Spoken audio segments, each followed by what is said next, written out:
What is a supercar? One vehicle that arguably qualifies, depending on your point of view, is the 2015 Dodge Viper GTS. But don't just take my word for it.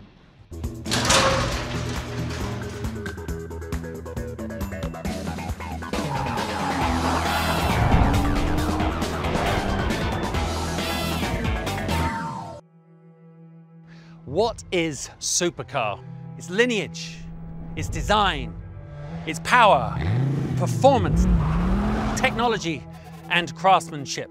But in the end, it's also which one of those, or how many of them, do you prioritize to make the perfect car? Since the first car rolled off the Connor Avenue assembly plant in 1991, the Dodge Viper has always been a polarizing supercar. So let's just go and take a look at that list again, because this time, with fresh eyes, you might just be surprised.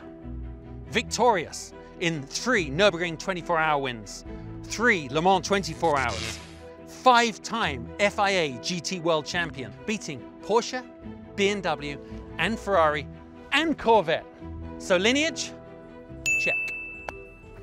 When it comes to design, especially in a sports car, you want something that doesn't just look like everything else.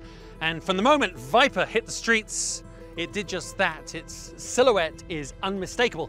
Now, a lot of that design, of course, is driven by what's under the hood. Weight on a rather statuesque lady like this is very important. The engineers have worked extremely hard to reduce it where they can, of course. And then as it sweeps round to the rear, they pin the front down, but without a rear wing, they're able to balance that out at the rear. Definitely the design team have created something that is now a part of our automotive fabric. Design? With 645 horsepower, 600 foot-pounds of torque, all out of that V10 8.4 litre engine.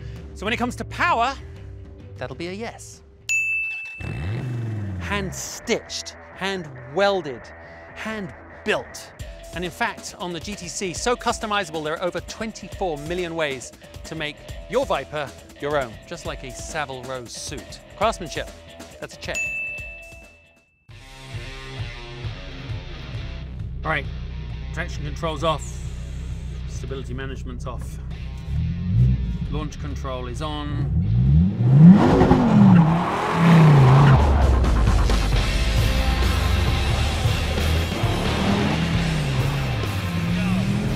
You can just feel, that's what raw power, that's pure power, shuddering up your spine. Into turn 1 here, dab the brake. Once the car takes a set, it's solid as a rock. I can really feel every bit of it working to get maximum grip. It gives me huge confidence. And it's very predictable, allowing me mid-corner to really get on the power and feed it out. Coming through here, sliding up, you naughty girl. From the minute you turn in, you've actually got to continually work the wheel, play with the throttle, massage the most grip out of the car. But isn't that the point? You're supposed to have input to get output. Now, as a racing driver, we rely on this constant dialogue between my hands, my feet, and what the car is actually doing to the surface of the track. Now, in the Viper, of course, it's more than a conversation, it's more like a yelling match. But it does mean that at any moment, you see, you know exactly what's going on.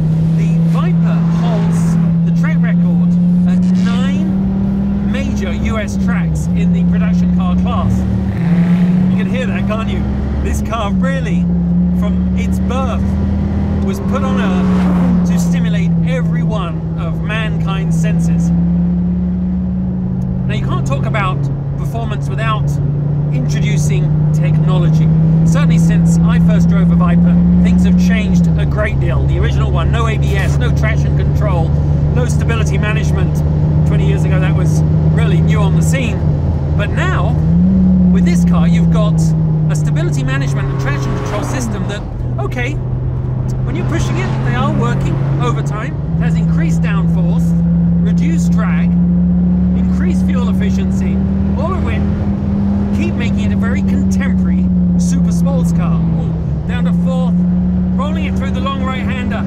Like it's over the bumps, very compliant, having to work the wheel a little bit, trying to hold max speed.